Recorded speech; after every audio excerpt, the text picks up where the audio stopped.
The morning mist hung low over the cliffs of Cornwall, swallowing the horizon in a soft, gray haze.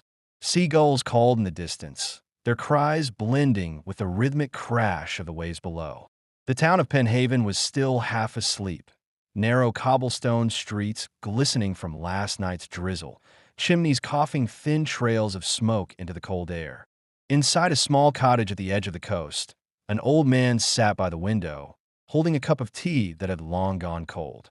His name was Arthur Hale, 72 years old, retired postmaster, and the last familiar soul on this forgotten stretch of shoreline. He stared at the sea every morning. Some said he was waiting for someone. Others said he was just too stubborn to leave the house he'd shared with his late wife. Only Arthur knew the truth, and even he wasn't sure what it was anymore.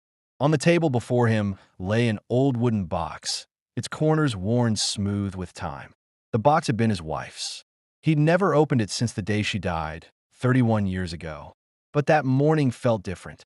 The mist, the silence, the faint scent of salt in the air. Something in it called to him, a whisper from the past. He reached out, his hand trembling, and unlatched the box. Inside were a few small keepsakes, a pressed daisy, a broken watch, and at the very bottom, a sealed envelope yellowed with age. His heart stopped for a moment. The handwriting was hers. For Arthur, to be opened when you're ready. Arthur swallowed hard, the cup of tea shaking in his other hand. For years, he'd avoided this moment. He'd buried it under chores, under silence, under the weight of ordinary days. But something about this morning, maybe the emptiness, maybe the sound of the sea, made him realize he had nothing left to lose. He broke the seal. Inside was a letter, written in delicate cursive, each line slightly faded but still legible. He began to read. My dearest Arthur, if you are reading this, it means I'm no longer there to tell you what I should have told you years ago. I've carried a secret, one that has haunted me as much as it may hurt you. But you deserve the truth. Arthur's breath caught. The sound of the waves grew distant, like the world had tilted on its axis. The child we lost, he didn't die as I told you. He lived. I had to give him away. Arthur dropped the letter, his vision blurring. No, he whispered, but the sea outside roared louder, like it was echoing the truth. His fingers clutched the paper, trembling as he continued to read. I was young, frightened, and you were gone on the ship that winter. There were debts, threats. I made a choice I thought would protect you. But I never stopped loving him. His name is Thomas. He was taken by a family near Bristol. I don't know if he still lives there, but if you ever feel strong enough, find him. He's yours too. Arthur sank into his chair, the world spinning around him. 31 years of mourning, guilt, and loneliness, and all along, his son had been alive. He looked around the room. The framed photos, the ticking clock, the life he had built on a lie. The letter trembled in his hands as his tears fell on the faded ink. Hours passed. The tea went cold again. The light outside shifted from gray to gold, then back to gray. When he finally stood, the decision was made. He couldn't stay here. Not after this. He packed a small bag, an old coat, a map, and the letter, and stepped outside. The wind hit his face like 1,000 tiny knives, but for the first time in decades, he felt alive. As he locked the door, a woman from across the lane, Mrs. Porter, his neighbor, called out, "Off somewhere, Arthur." He hesitated. "Just somewhere I should have gone a long time ago." She smiled kindly. "Be careful out there. Roads are slippery this time of year." Arthur nodded, adjusting his scarf. "They always are." He walked down the path toward the bus station. The sea stretched endlessly beside him, gray and unforgiving. Every step felt heavier, but he didn't stop. He couldn't. When he reached the old bus stop by the lighthouse, he pulled out the letter once more. The signature at the bottom blurred as the mist settled again. Elizabeth. He pressed his fingers against her name and whispered, "You should have told me." The bus arrived, empty, creaking, its headlights slicing through the fog. Arthur climbed aboard and took the last seat by the window. The driver, a young man with kind eyes, glanced at him through the mirror. "Where to, sir?" Arthur hesitated, then unfolded the letter again. His eyes lingered on the word Bristol. "Bristol," he said finally. The bus pulled away, leaving behind the cottage, the cliffs, the years of silence. The road wound through the countryside, fields of bare trees, flickering streetlights, and the ghost of everything he once knew. As he drifted into a half-sleep, the letter fell from his hand onto the floor. He dreamt of a boy he had never met, brown-haired, laughing, running along the same cliffs where Arthur had once stood with Elizabeth. The boy turned and called out, "Dad." Arthur reached out, but the dream dissolved into fog. He woke to the sound of the driver calling, "Bristol Station." Arthur gathered his bag and stepped into the night. The city lights were harsh after the quiet of Penhaven. Buses rushing, people shouting, life moving too fast. He stood still for a moment, feeling impossibly small. He took out the letter again, searching for any clue. At the bottom of the page, faintly, there was another line, one he hadn't noticed before. "If you ever find him, give him the locket. He'll understand." Arthur frowned.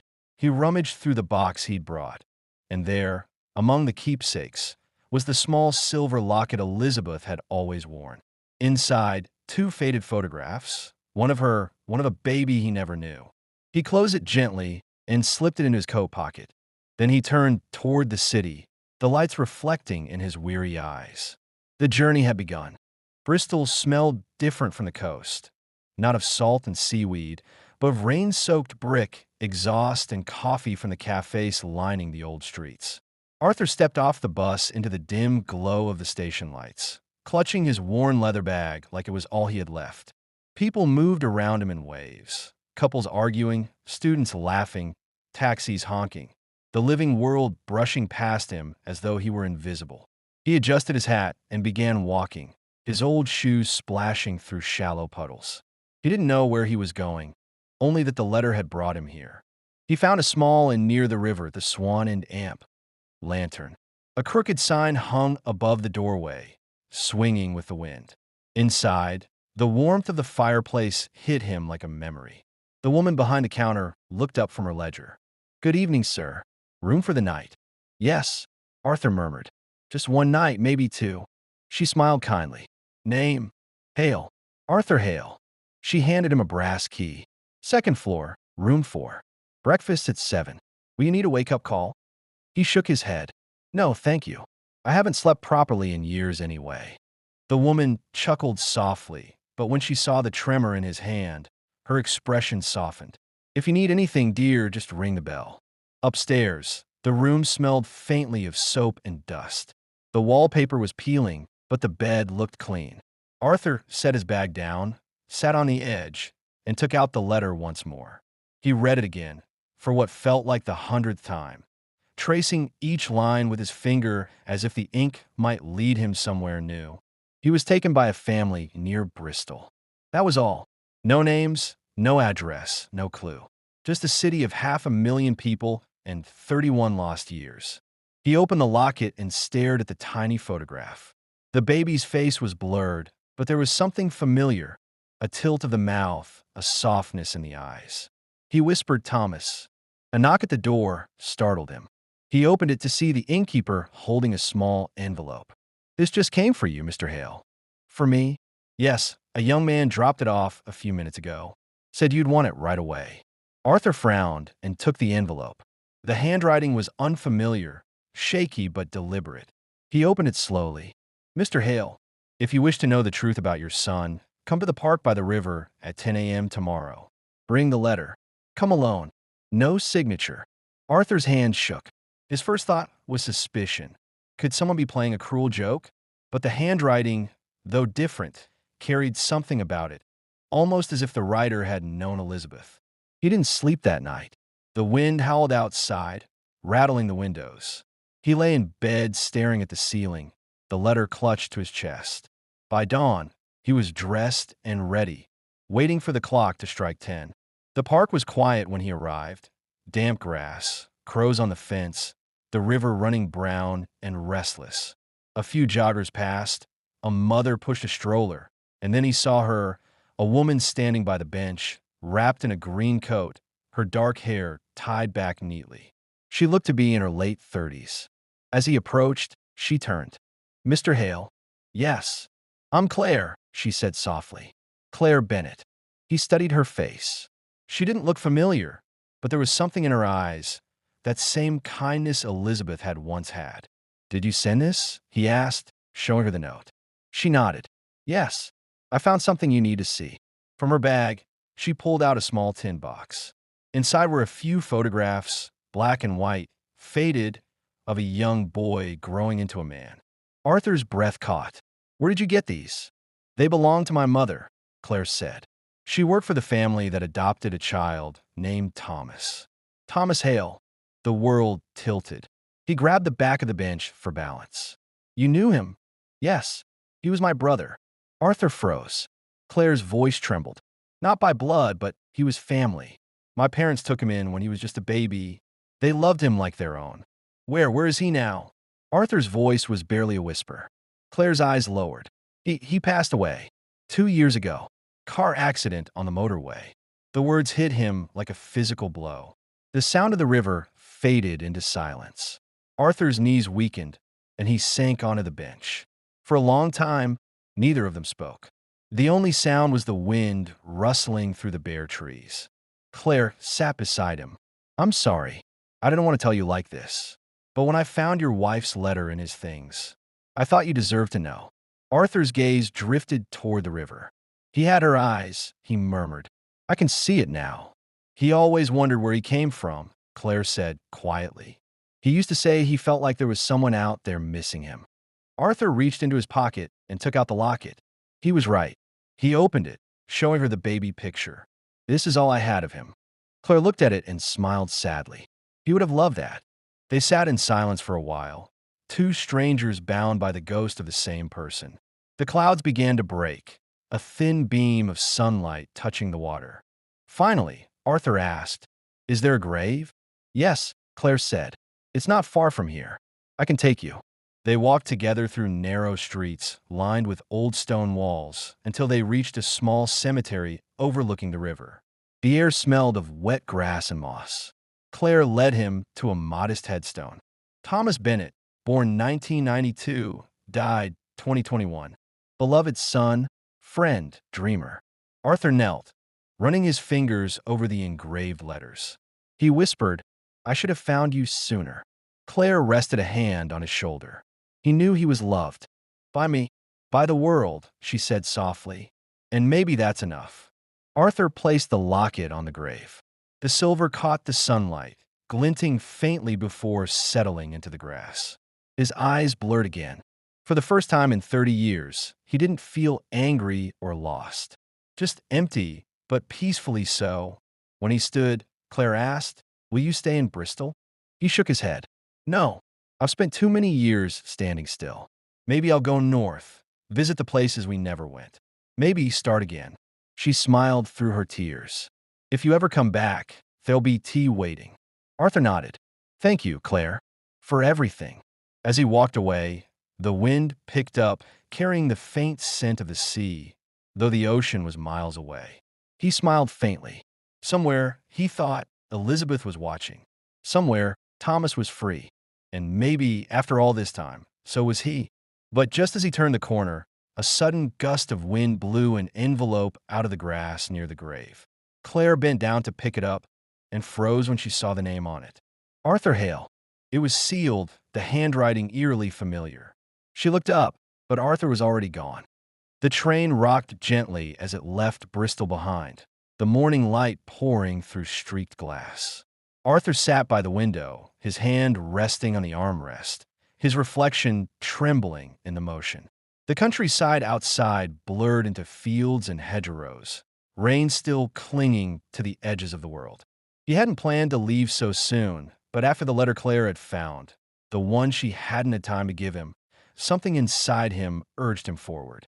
He hadn't opened it yet. It was in his coat pocket, heavier than anything he'd ever carried. He looked down at it again. The handwriting was neat, deliberate. Not Elizabeth's, not Claire's. He wondered, absurdly, if it could have been Thomas's. He unfolded it slowly, the paper yellowed and thin. Mr. Hale, if you are reading this, it means you found your way to Bristol, as I hoped you would. My name is Margaret Bennett. I was Thomas's adoptive mother. He asked me to write this letter for him if ever you came looking. He said you might one day. Arthur's hands trembled. He never knew much about where he came from, but he always felt something missing, like a song that never ended properly. He spoke often of a man he used to dream about. He said the man wore a coat like his and always stood by the sea. He said the man's eyes looked like his own. Arthur's throat tightened. When he was little, he used to ask me, "Do you think my father would have loved me?" And I always told him yes, because I believed it. I saw how he looked at the world. The quiet curiosity, the kindness, the stubborn hope. He got that from someone, Mr. Hale. Maybe from you. Arthur blinked away tears, but the words blurred anyway. If you do find this, please don't be sorry for the time that's gone. He lived a good life. He painted, he traveled, he laughed. He was loved, and in his last days, he spoke your name, though he didn't know why. He said, "If he ever finds me, tell him I forgive him." Arthur closed the letter, pressing it to his chest.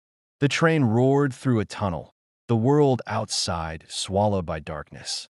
For a long moment, he sat in silence, his eyes closed, his breathing unsteady. When the train emerged into light again, he looked out at the horizon. He didn't feel lost anymore, just old and human and ready. He arrived in York by evening. The old city was bathed in gold, its cathedral rising above red rooftops, the streets filled with the hum of weekend life. He walked aimlessly, following the sound of church bells, until he found himself in a quiet square. There was a small cafe on the corner, the Willow Tree. The windows glowed warm, fogged by the steam of coffee and life inside. Arthur stepped in, the bell above the door tinkling softly. The woman behind the counter looked up. She was young, early 30s perhaps, with auburn hair pulled into a messy bun. Her name tag read Sophie. "Good evening," she said with a smile. "Cold out there, isn't it?" "It is," Arthur replied. "Something warm would be nice. Tea or coffee?" "Tea. Black." As she poured the water, she glanced at the letter in his hand. "Bad news." Arthur hesitated. "Old news. Sometimes that's worse." He nodded. "Sometimes it is." He sat by the window, sipping the tea slowly, watching people walk by under umbrellas. For a fleeting moment, he felt like a ghost watching the living world. After a while, Sophie came over with a refill. "You traveling alone?" "Yes." "Then I'll tell you something," she said, lowering her voice as if sharing a secret. "Nobody really travels alone. We just meet the parts of ourselves we left behind." Arthur smiled faintly. "You're wise for your age." She shrugged. "I read a lot of sad poetry." When she walked away, he took out his notebook, the one he hadn't opened in years, and began to write. Not about loss, but about memory. About the way grief doesn't end, but changes shape. He wrote until the cafe emptied, until Sophie started stacking chairs. "Closing soon," she said gently.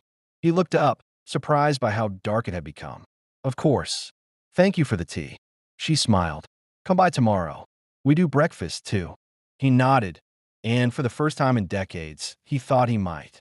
Outside, the rain had stopped.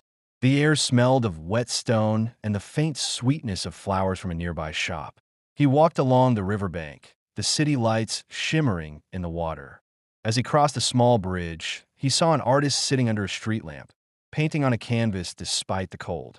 The man was young, maybe mid-20s, with the same sharp jawline Arthur had once seen in the mirror.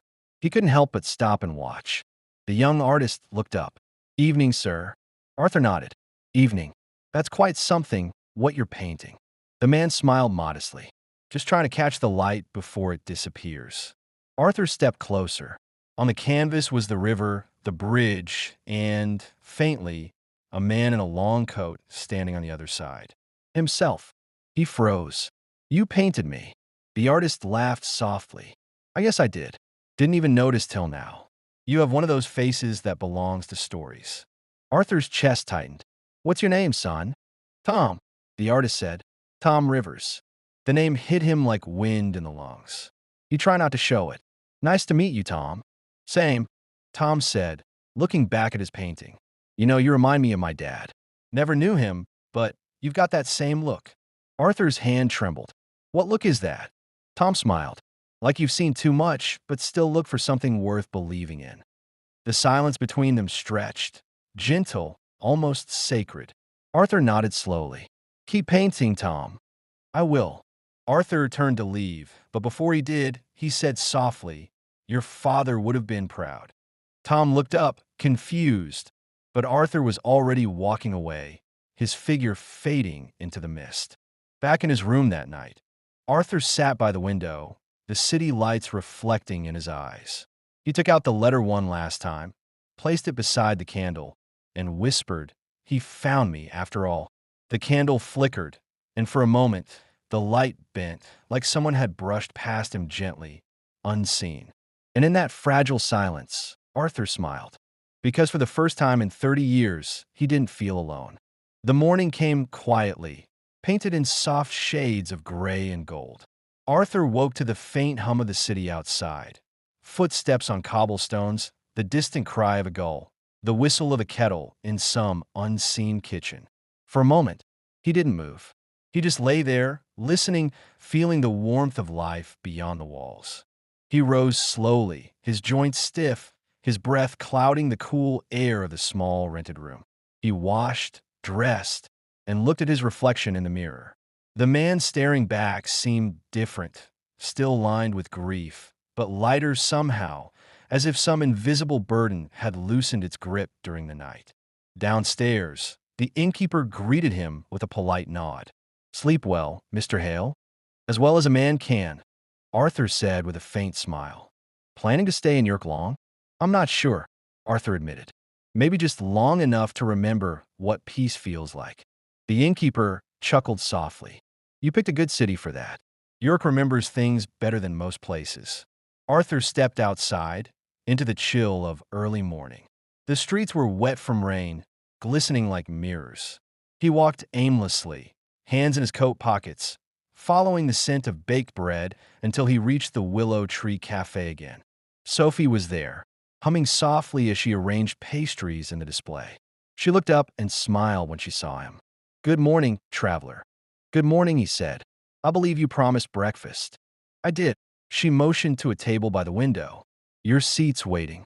He sat, watching the street wake up as she poured him tea. When she set the plate down, toast, eggs, jam, she asked, Did you write more last night? Arthur hesitated, then nodded. A little. About what? He smiled faintly. About a man who thought he'd lost everything, then realized he hadn't lost himself. She studied him quietly. Sounds like he's almost found something, too. Maybe. He looked outside. Or someone. Sophie tilted her head. You've got that look? The kind of look people get when they're chasing ghosts. Arthur chuckled. You're too perceptive for someone who makes coffee. I told you, she said, grinning. Sad poetry. He laughed. A real, unguarded sound, and she smiled at the warmth it carried. After breakfast, Arthur wandered through the narrow lanes of York, where time seemed to fold over itself. He stopped at a small antique shop, drawn by the faint melody of an old gramophone inside. The shopkeeper, a gray-haired woman with bright eyes, looked up from behind the counter. Good day, she said. Looking for something in particular? Not really, Arthur replied, his eyes scanning the dusty shelves. Maybe something that's been forgotten. She smiled knowingly. You're in the right place. His gaze landed on a small wooden box, tucked behind a stack of postcards. It was carved with initials, YH and AMP, H. His heart jolted. He picked it up carefully, opening it to find a delicate silver locket inside. The shopkeeper saw the tremor in his hands. Beautiful, isn't it? Came from an estate sale last spring.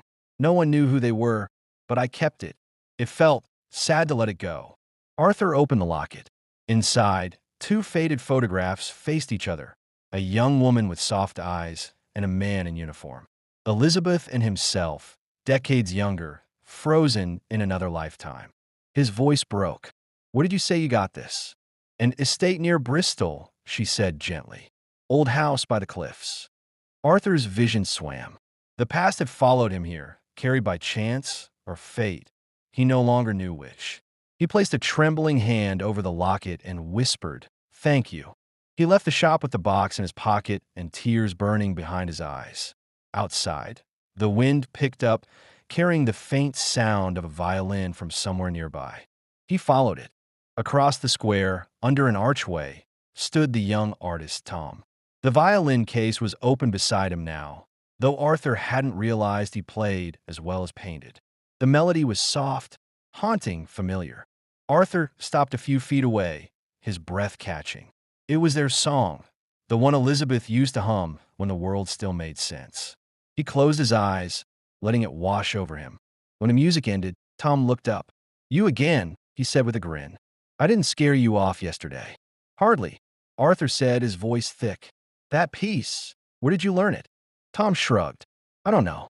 My mother used to hum it sometimes. Said it was something her father's friend wrote." Arthur's chest tightened. "Your mother, what was her name?" "Claire," Tom said. "Claire Rivers." Arthur felt the ground shift beneath him. He took a slow step forward. "Claire Rivers." "Yeah," Tom said, smiling faintly. "She passed a few years ago, but she was wonderful. Taught me everything. How to paint, how to play, how to stay kind even when life isn't." Arthur's hands trembled. "Did she ever mention a man named Arthur Hale?" Tom frowned. "Arthur Hale," he thought for a moment. "Actually, yeah, she kept a letter with that name on it. Said she'd never sent it. I think it was something personal." Arthur couldn't speak. The city noise faded. The crowd melted away. It was as if time itself had stopped to let this truth settle. Tom tilted his head. "Why? You knew her?" Arthur swallowed. "Yes," he whispered. "I did." The silence that followed was heavy, filled with everything they didn't yet understand. Finally, Tom looked down, his tone softening. "She used to say life gives you the same lesson twice if you don't listen the first time." Arthur smiled sadly. She was right. Tom packed up his violin. "Listen, I've got a small exhibit tonight, just some of my paintings. You should come. It's at a gallery near the river. You might like it." Arthur nodded. "I will." When Tom left, Arthur stood alone for a long moment, the locket in one hand, the echo of the violin still lingering in the air. He looked up at the clouds gathering above York Minster, whispering, "You brought me back for this, didn't you?" The wind rustled the trees in response, like an answer only he could hear. That evening, as the city lights flickered to life and the river reflected 1,000 tiny suns, Arthur felt something he hadn't felt in decades. Hope. The river glimmered under the last breath of daylight, its surface trembling with reflections of street lamps and passing cars. York was alive with quiet elegance that night. Laughter spilling from pubs, footsteps echoing through narrow alleys, and the faint sound of a violin carried by the wind. Arthur followed that sound until he reached a narrow street lined with art galleries. He stopped before a small one tucked between a bakery and a bookstore. Inside, lights spilled onto the cobblestones, warm, golden, inviting. A handwritten sign by the door read, "Tom Rivers, Echoes of What Remains." Arthur hesitated for a moment, his fingers tightening around the locket in his pocket. Then he stepped inside. The air smelled of varnish and candle wax. Soft music floated in the background. A few people stood in small clusters, murmuring in low voices, sipping wine, their eyes moving from painting to painting. And there, at the center of it all, was Tom, animated, alive, explaining his work to a small crowd. When he saw Arthur, his face lit up. "You came." "I said I would," Arthur replied. Tom led him to a painting hanging alone on the far wall. It was larger than the others, painted in deep, melancholic hues. A woman stood at a window, her face half hidden in shadow, holding a letter. Outside the window, the faint silhouette of a man walked away through rain. Arthur's breath caught. He knew that scene. He'd lived it. "That one's called The Letter Never Sent," Tom said softly. "It's based on something my mother once told me. She said she wrote to someone she never stopped thinking about, but she couldn't find the courage to send it." Arthur stared at the painting, his throat dry. "Did she ever show you the letter?" Tom shook his head. "No. She said it wasn't hers to finish." Arthur reached into his coat pocket and pulled out the locket. "This belonged to your grandmother," he said quietly. "And that man, in the painting, that was me." Tom blinked, unsure if he'd heard right. "You?" "Yes." Arthur's voice trembled. "Your mother was Claire, and I was the man she wrote about. I left because I thought she'd moved on." But she never did. Neither did I. Tom's lips parted in shock. He looked down, then back at the locket in Arthur's hand. So you were real. Arthur smiled faintly, as real as regret. The room seemed to fade around them, the chatter dissolving into a soft hum. Tom exhaled, running a hand through his hair. When I was little, she used to stand by the window every evening. I always thought she was waiting for someone. Arthur's eyes glistened. She was. Tom's voice grew quieter. She never told me who, just that he taught her to see beauty even in broken things. Arthur closed his eyes, fighting the weight in his chest. I wasn't brave enough to be the man she deserved.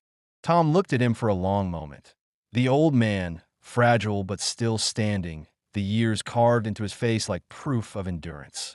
Then he said softly, "She would have forgiven you." Arthur nodded slowly, his gaze fixed on the painting. Maybe this is her way of saying she already did. They stood in silence, side by side, as the music swelled gently around them. Later that night, after the gallery emptied, Tom invited Arthur for a walk by the river. The city had grown quiet. Mist rolled across the water like breath. "I always felt like I didn't belong anywhere," Tom said. "My mother was everything to me, but there was always this emptiness. Like part of her heart was somewhere else." Arthur's voice was low.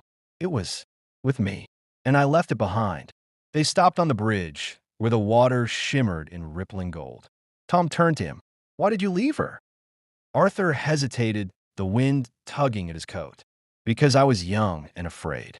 I thought I could build a life that didn't depend on love. I thought love made men weak." He smiled sadly. "But in truth, love is the only thing that ever made me human." Tom leaned on the railing, staring at the water. "You sound like her. She used to say love doesn't die, it just waits." Arthur's hand tightened around the locket. "Then it's been waiting a long time." A long silence followed. Then Tom asked, "Would you like to see the letter?" Arthur looked up sharply. "You said she never showed it to you." "She didn't," Tom said. "But I found it after she died. It was inside a sketchbook. I couldn't bring myself to read it." He reached into his jacket and handed Arthur a folded piece of yellowed paper. Arthur hesitated before opening it. The handwriting was delicate, familiar, trembling at the edges of memory. "My dearest Arthur, if this letter ever finds you, it means I never learned how to forget. You once said the heart remembers what the mind cannot. You were right. Every morning, I still look for you in the sunlight. I forgive you, not because it was easy, but because I loved you enough to understand why you left. If you ever return to England, find the willow tree by the river. That's where I buried the rest of what I couldn't say. Yours always, Claire." Arthur's hands trembled as he finished reading. Tears blurred the ink, but he didn't wipe them away. "The willow tree," he whispered. "She meant the one near the cathedral." Tom nodded. "It's still there." Arthur folded the letter carefully, holding it against his chest. "Then that's where I'll go." Tom looked at him, at the quiet strength in his eyes, the fragile hope. "I'll come with you." They walked in silence, the night folding around them. The city slept, unaware of the two souls carrying its forgotten story through the fog. When they reached the willow tree, its branches swayed gently over the river, whispering secrets only the wind could keep. Arthur knelt by the roots, brushing aside fallen leaves. There, buried beneath the soil, he found a small tin box. His breath caught as he opened it. Inside was another letter, a pressed daisy, and a photograph of him and Claire, smiling beside that very tree. He couldn't speak. Tom crouched beside him, eyes glistening. "She really waited for you." Arthur nodded, tears slipping freely now. "And somehow, she still found me." The river murmured softly, carrying their silence downstream. For the first time in decades, Arthur didn't feel lost. He felt found, in memory, in forgiveness, in the quiet bridge between past and present. He closed the tin box gently and looked up at the stars breaking through the mist. "Good night, Claire," he whispered. "I'm home." Tom rested a hand on his shoulder. "You're not alone anymore." Arthur smiled faintly. "No, not anymore." The willow branches swayed above them like a benediction, and somewhere in the distance, the faint notes of a violin rose again. not of sorrow this time, but of peace. The morning came pale and cold, draped in the quiet gray that only an English dawn could hold. The river mist had barely lifted, curling like a secret around the edges of the willow tree where they had spent the night sitting in silence. Neither Arthur nor Tom had spoken much after opening the tin box. Some truths were too sacred to rush. Now, as the sun rose faintly behind the clouds, Arthur watched the light crawl across the water, touching the old stones of the bridge, illuminating the faint outline of the city beyond. For years, mornings had been meaningless to him, just another mark on the slow passage of time. But today, the light felt different. It hurt and healed in the same breath. Tom was still asleep, his back against the tree, jacket pulled up to his chin. The young man's face was peaceful, untouched by the decades of regret that had shaped Arthur's own. He looked at Tom, at the curve of his jaw, the faint resemblance of Claire around the eyes, and felt something shift inside him. He realized what it was to see a future that wasn't built on loss. A light drizzle began to fall. Arthur reached into his coat, pulling out Claire's second letter, the one she'd buried. He hadn't dared read it yet. His fingers brushed over the envelope, the paper soft and fragile, like something that might crumble if touched too hard. He broke the seal. Arthur, if you found this, then you came back. And if you came back, it means you still care. Maybe not for me, but for what we once were. That's enough. I never wanted you to live trapped in the shadow of what we lost. I wanted you to see that love doesn't die when people leave. It becomes the reason they keep walking. Promise me one thing, that you'll keep moving. Don't wait for ghosts. Find the living. Claire. Arthur exhaled slowly. Her words cut through him with a tenderness that felt almost cruel. He looked up at the willow branches swaying in the rain. I'm still walking, Claire, he whispered, just slower than you'd have liked. When Tom stirred, blinking awake, the rain had eased into mist again. Morning, he murmured, rubbing his eyes. Did you sleep? Arthur smiled faintly. A little. You. Barely, Tom said. My head's still spinning. Everything you told me last night. It changes everything I thought I knew about her. Arthur nodded. It changes what I knew about myself. They walked back into town, stopping by a small cafe near the river.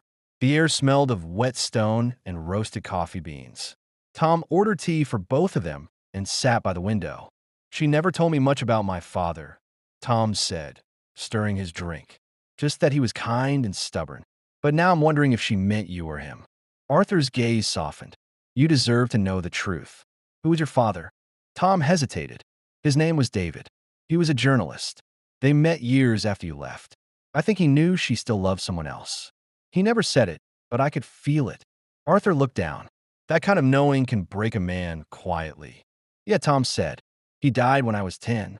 After that, it was just me and her. She painted, she taught art classes, and every winter, she'd sit by the river and talk to someone who wasn't there. Arthur smiled sadly. She never stopped loving, even when love wasn't returned the way she needed. For a moment, silence hung between them. Comfortable, necessary. Then Tom said, I think I'd like to paint this.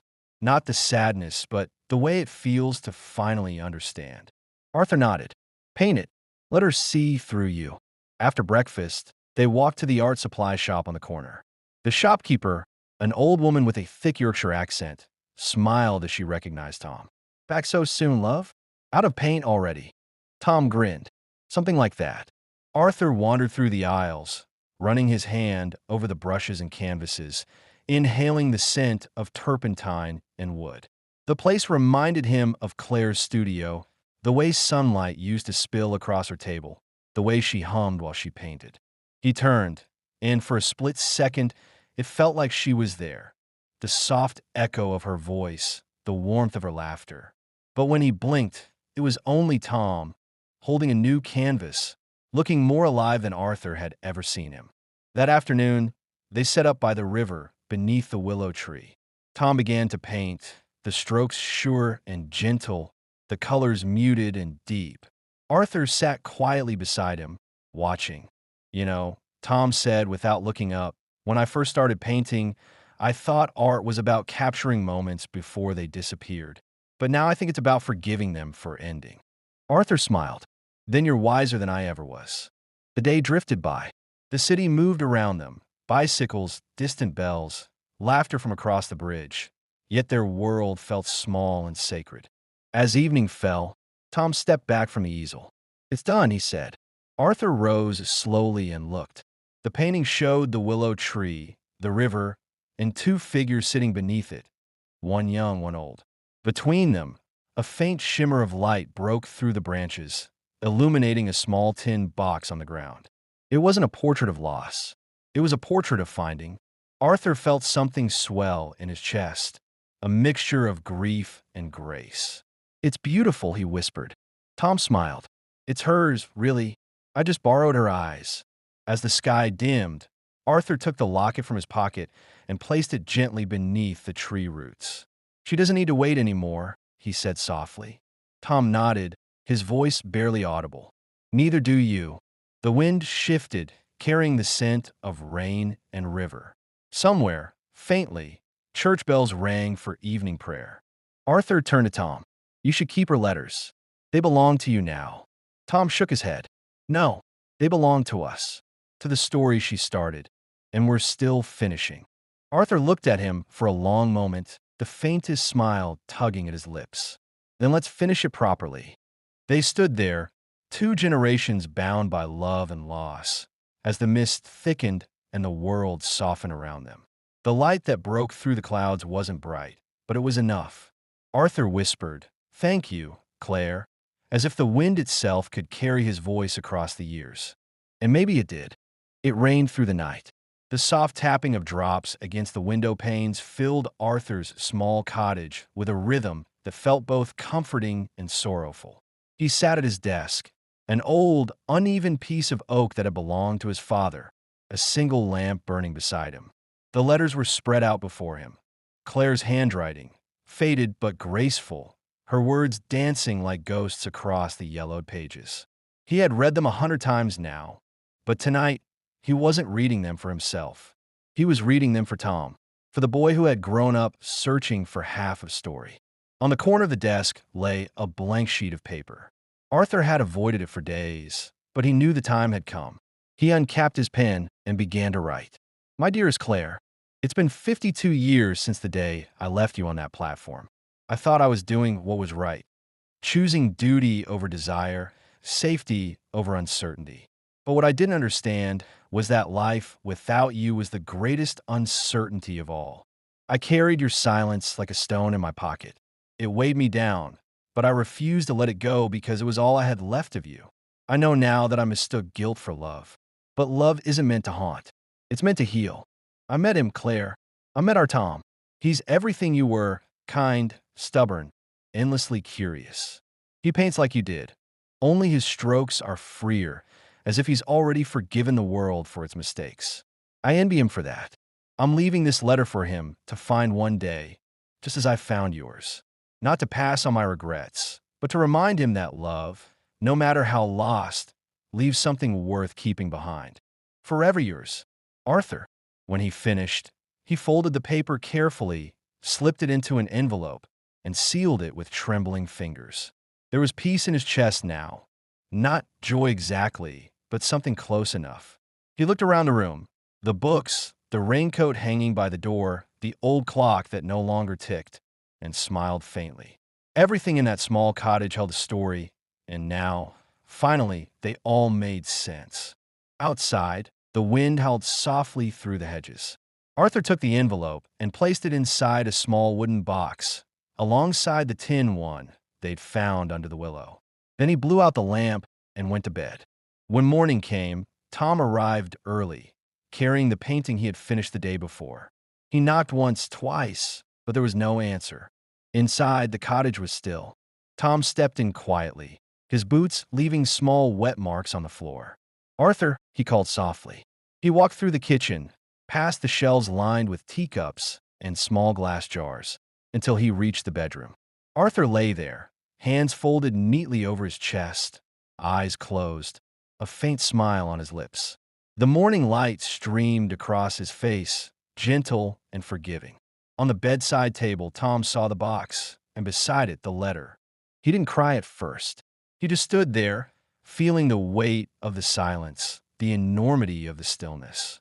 Then, when he picked up the letter and read the first line, the tears came like rain breaking a long drought. He sat down on the edge of the bed and read every word. By the time he finished, he was smiling through the tears. "Goodbye, old man," he whispered. "You made it home." Later that day, Tom carried the box to the willow tree. The sky was pale blue, the air heavy with the scent of wet grass and distant smoke. He dug a small hole at the base of the tree and placed both boxes inside, Claire's and Arthur's side by side. He stood there for a long while, watching the river move, slow and sure. Then he spoke, softly but clearly. "For you both, wherever you are." As he turned to leave, a soft breeze swept through the branches. A single leaf drifted down, landing on his shoulder. Tom looked up, smiled, and whispered, "I know." That evening, he hung the painting in his small London flat, above the fireplace. It looked different now, more alive. The colors seemed deeper, the light warmer. And in that painted world, beneath the willow tree, the old man and the woman he loved would sit together forever, their story finally whole. Weeks passed. Tom returned to his life, his work, his friends, the quiet hum of the city. But something in him had shifted. He found himself painting more often, writing letters he'd never send, lingering by the river whenever he could. He had inherited more than memories. He had inherited hope. One rainy evening, as he packed up a studio, a young woman came in. She was lost, looking for shelter from the weather. Her name was Emily. She saw the painting first, the willow tree, the river, the two figures sitting side by side. "That's beautiful," she said softly. "It feels peaceful." Tom smiled. "It's a long story." She looked at him. "Tell me." And just like that, something began, not as a grand cinematic moment, but as a quiet ripple, small and real. The rain outside fell harder, tapping against the glass like the faint echo of a heartbeat. Tom looked once more at the painting, then back at her. "Maybe," he said, "it's about finding what was never really lost." And for the first time in years, the world didn't feel like a place of endings. It felt like the beginning of something gently waiting. London was waking slowly beneath a veil of soft drizzle, its rooftops glistening silver in the pale light. The air smelled of wet pavement and coffee, that familiar London perfume that felt like both melancholy and comfort. Tom had been up since dawn, sitting by the window of his flat with a mug in his hands, watching the rain slide down the glass. It had been 2 months since Arthur's passing, and though the ache had dulled, it hadn't faded. Some mornings, he still expected to hear the old man's voice, calm, measured, full of quiet wisdom, asking if the kettle was on. On the mantelpiece, Arthur's letter sat framed beside the painting. He'd read it so many times that the words had settled somewhere inside him, a map he followed without realizing it. He glanced over his shoulder when he heard a gentle knock. It was Emily again, hair damp from the rain, cheeks flushed from the cold. "Morning," she said, holding a paper bag that smelled faintly of pastries. "Thought you might need breakfast." Tom smiled. "You're becoming a bad habit." She shrugged lightly, stepping in. "Then maybe I'll stay." They sat across from each other at the small kitchen table, sharing croissants and coffee. The silence between them wasn't awkward. It was the kind that belonged to people who were slowly learning to exist in the same rhythm. Emily's eyes drifted to the painting. "You said it was a long story," she said quietly. "You never finished it." Tom hesitated. It's hard to finish something that still feels like it's happening. She tilted her head. "What do you mean?" He looked at the canvas, at the willow tree, the river, the two figures sitting together. "Arthur and Claire," he said softly. "They spent a lifetime apart. But in the end, what they left behind wasn't just sorrow. It was a kind of message." Emily leaned forward. "That love doesn't die." Tom nodded. "That maybe it changes shape, finds new people, new ways to exist." Their eyes met, and for a brief second, the room felt different, fuller, like the past was standing just behind them, quietly approving. The next few weeks unfolded in a series of gentle moments. They visited small galleries, shared lunches by the river, and walked through narrow streets that smelled of rain and roasted chestnuts. Tom found himself laughing again, not the polite kind, but the unguarded, real laughter that reached his eyes. Emily, for her part, seemed to carry light with her. She was a musician, a cellist in a small ensemble that played at cafes and bookstores. Her world was filled with sound, rich, textured, and emotional in ways words could never quite match. One night, she invited him to one of her performances at a small cafe near Covent Garden. The lights were dim, the air thick with the scent of coffee and anticipation. When she began to play, Tom felt something shift deep inside him. The same quiet ache he'd felt when Arthur spoke about Claire, when he'd read the old letters. It wasn't sadness exactly. It was recognition. After the performance, they walked home together. The city was glowing, streetlights reflecting off puddles, buses humming in the distance, the soft murmur of laughter from pubs. "You play like you're remembering something," Tom said. Emily smiled faintly. "Maybe I am. Someone you lost?" She shook her head. "Someone I haven't met yet." They stopped under the awning of a closed flower shop, watching the rain pour down in silver sheets. Tom reached out, brushing a drop of water from her hair. She looked up at him, eyes wide, curious, a little uncertain. He didn't kiss her. Not yet. It wasn't time. Instead, he said quietly, "Arthur used to say the heart always finds its way back. Maybe this is what he meant." She smiled, small and real. "Then maybe we shouldn't get in its way." Over the following days, their connection deepened, not in grand gestures, but in small, human details. Late-night calls, shared silences, the comfort of simply being known.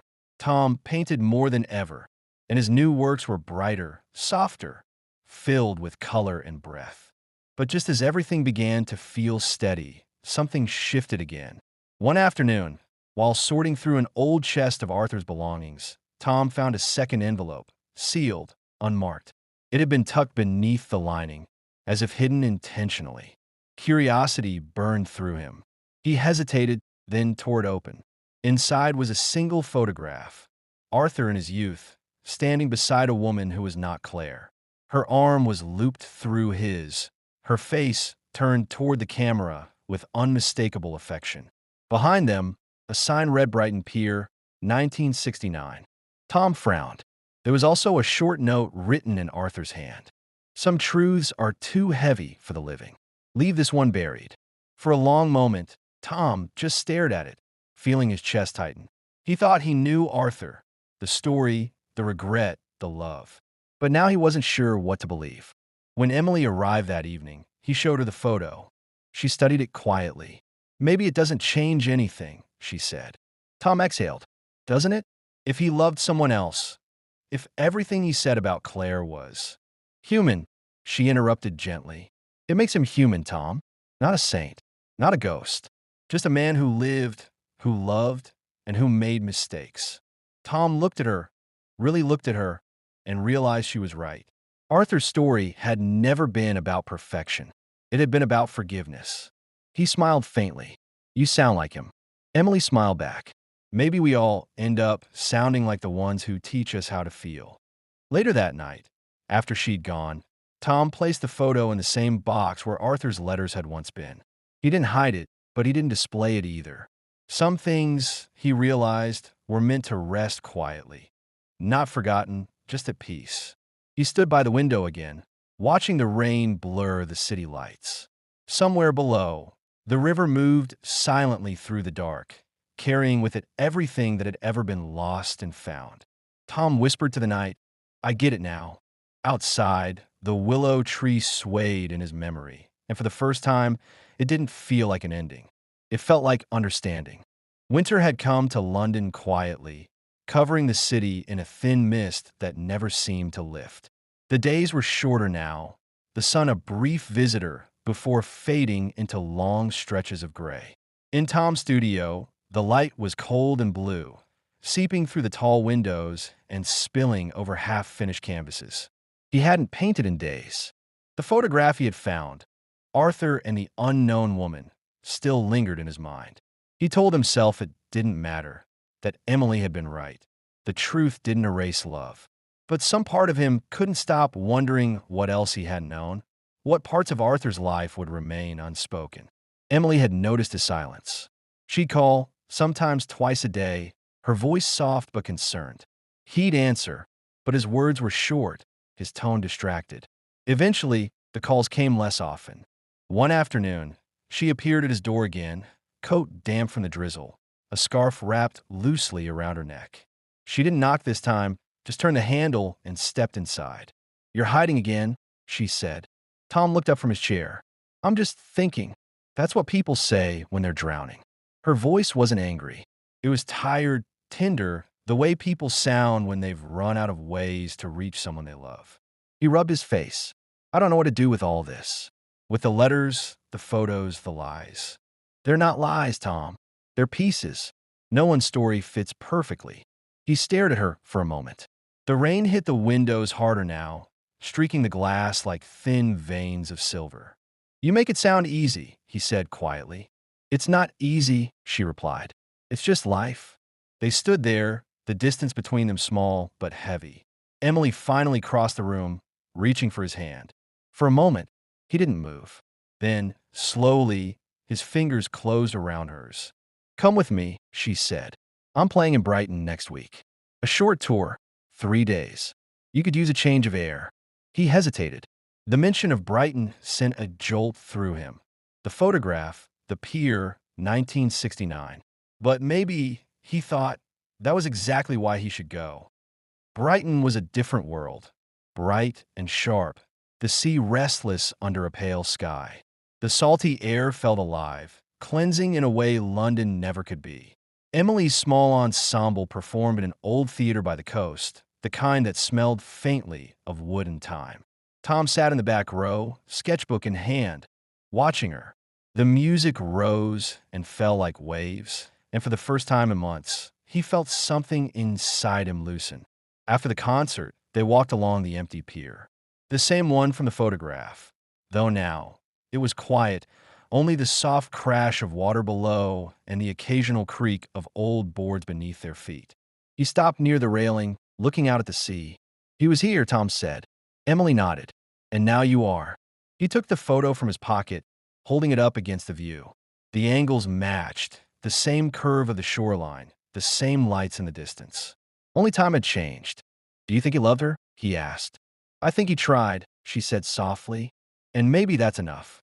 The wind blew stronger, pulling strands of her hair across her face. She didn't move when he reached out, tucking them gently behind her ear. Their eyes met. Not like before, not with hesitation, but with something certain and quiet. Then he kissed her. It wasn't dramatic. It wasn't desperate. It was the kind of kiss that felt like home, the kind that asks for nothing and gives everything. When they finally pulled apart, Emily smiled through a breath of laughter. "That took you long enough." Tom grinned faintly. "I was waiting for the right pier." They walked until the wind grew too cold, then ducked into a small cafe lit with warm yellow light. The smell of cocoa and cinnamon wrapped around them. Tom opened his sketchbook and began to draw.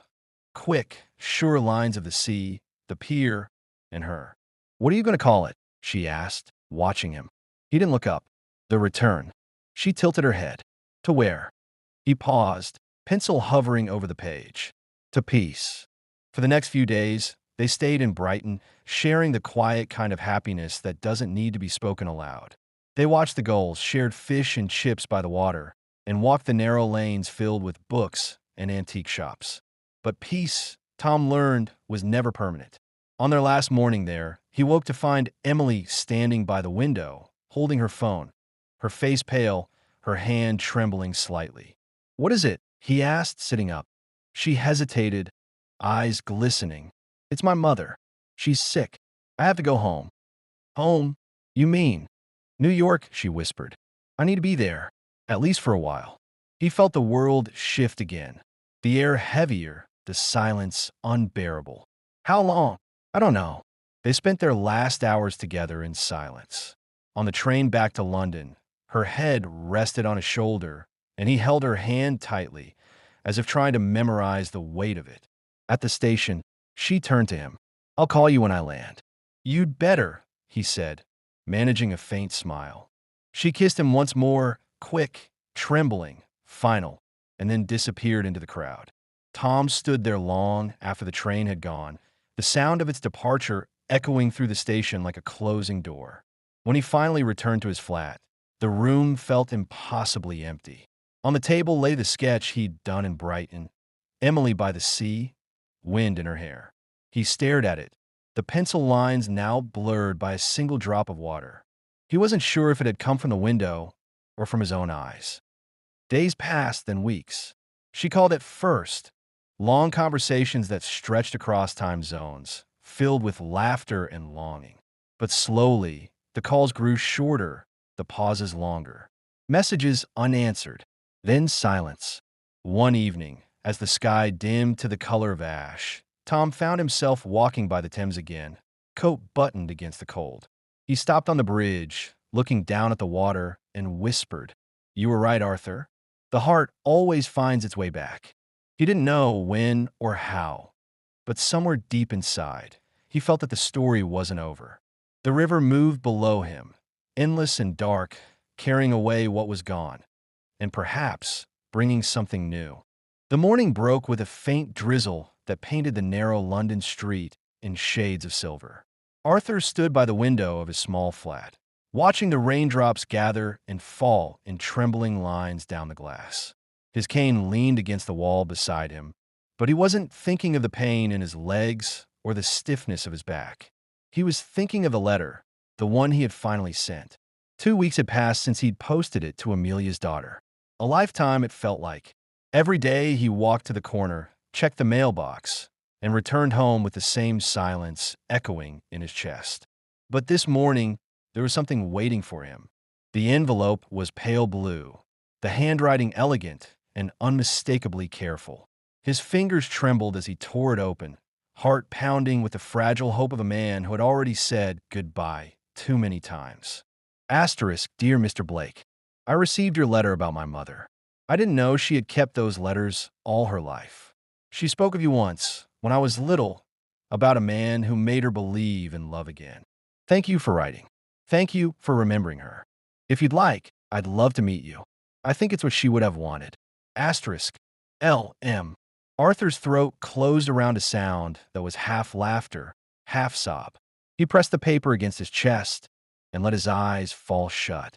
The apartment seemed to exhale with him, as though the ghosts that had long lingered there were finally at peace. That afternoon, he took a slow walk down to the cafe on Willow Street, the same place he'd met Amelia 50 years ago. The air was cool, scented faintly of rain and roasted coffee. He found a corner table by the window and sat, his old hat resting beside the teacup. A soft voice came from behind him. "Mr. Blake?" He turned. The young woman standing there had Amelia's eyes. Not exactly, but enough to make his heart stutter. She smiled, nervous yet kind, holding the same pale blue envelope he had received. "You must be Lily," Arthur said quietly. "Yes," she whispered, taking a seat across from him. "It's strange, isn't it? Meeting someone who once knew the person you only know through stories." He nodded, smiling faintly. Your mother had a way of turning life into stories. They spoke for hours about Amelia, about the past, about the small things that make a life worth remembering. Lily asked questions, and Arthur answered each one carefully, as if polishing a memory before handing it over. When the sky darkened and the cafe began to empty, Lily reached into her bag and pulled out a small, worn box. "She wanted me to have this," she said, pushing it toward him. "But I think it belongs to you." Inside, Arthur found the locket. The same silver locket he'd given Amelia before she left England. The one he thought had been lost to time. He opened it and saw their faded photograph inside.